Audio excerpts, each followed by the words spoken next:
ചോര കൊടുത്തോണ്ട് ചോറ് തരില്ല എന്നുള്ള അവസ്ഥയാണ് ഇപ്പം എൻ്റെ ജീവിതത്തിൽ. ആദ്യമായിട്ട് ബ്ലഡ് കൊടുക്കാൻ പോയി. ഏട്ടൻ്റെ ഒരു ഫ്രണ്ട് വിളിച്ചിട്ട് എ പോസിറ്റീവ് കുറച്ച് അർജൻറ്റാണ്, ബ്ലഡ് വേണം എന്നൊക്കെ പറഞ്ഞു. എ പോസിറ്റീവ് ഇത്രയൊക്കെ ഡിമാൻഡ് ഉണ്ടെന്ന് ഞാൻ ആദ്യമായിട്ട് അറിയുന്നത്. നമ്മൾ പിന്നെ പണ്ടേ സ്ട്രോങ് ആയതുകൊണ്ട് എല്ലാവർക്കും ഇങ്ങനെ ബ്ലഡൊക്കെ വാരിക്കോരി കൊടുക്കും. 1 ലിറ്ററൊക്കെ വാരിക്കോരി ഒന്നുമില്ല, എന്നാലും ചെറുതായിട്ടൊരു unit may be I think so ഒരു 450 ml ബ്ലഡൊക്കെ എടുത്തു എന്നാണ് പറഞ്ഞു. എല്ലാ ചെക്കപ്പും കാര്യങ്ങളൊക്കെ കഴിഞ്ഞു. അതായത് BP പിന്നെ വേറെന്തോ ചെക്ക് ചെയ്ത് ബ്ലഡ് കൊടുത്ത് എൻ്റെ ഫ്രൂട്ടി അവിടെ നിൽക്കുന്ന സിസ്റ്റർമാരും ചേച്ചിമാരും എടുത്ത് കുടിച്ചു. വീട്ടിൽ ഭയങ്കര സീനാണ് ബ്ലഡ് കൊടുക്കണതൊക്കെ. എന്താണെന്ന് എനിക്കും അറിയില്ല. ഏട്ടൻ കൊടുത്ത് കുറേ ചീത്ത കിട്ടിയതാണ്. ഞാനും അറിയാതെ വായിന്ന് മൊഴിഞ്ഞു ബ്ലഡ് കൊടുത്തു.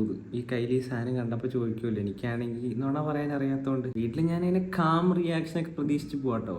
ഫുൾ ചീത്ത പറഞ്ഞ ഉടനെ വായിക്ക് എന്ത് തേങ്ങാണ് ഈ ബ്ലഡ് കൊടുത്ത് ആനാണ് ചേരാണെന്നൊക്കെ. നിന്നെ ഇത്രയും കാലം മറ്റേത് മറിച്ചൊക്കെ തന്ന് വളർത്തിയത് ബ്ലഡ് കൊടുക്കാനൊന്നും. ഞാൻ എത്ര കാലം ഇത്രയും കാലത്തെ ബ്ലഡാണോ ഇപ്പോൾ ഉള്ളത്? അതൊന്നും ഇവിടെ വിഷയമല്ല. എന്തെല്ലാം പറഞ്ഞ് എൻ്റെ മോന് ഞാൻ കേട്ട് തരിച്ചു പോയി. എന്തിനാ ബ്ലഡ് കൊടുത്തതെന്നൊക്കെ തോന്നിപ്പോയി. ഓ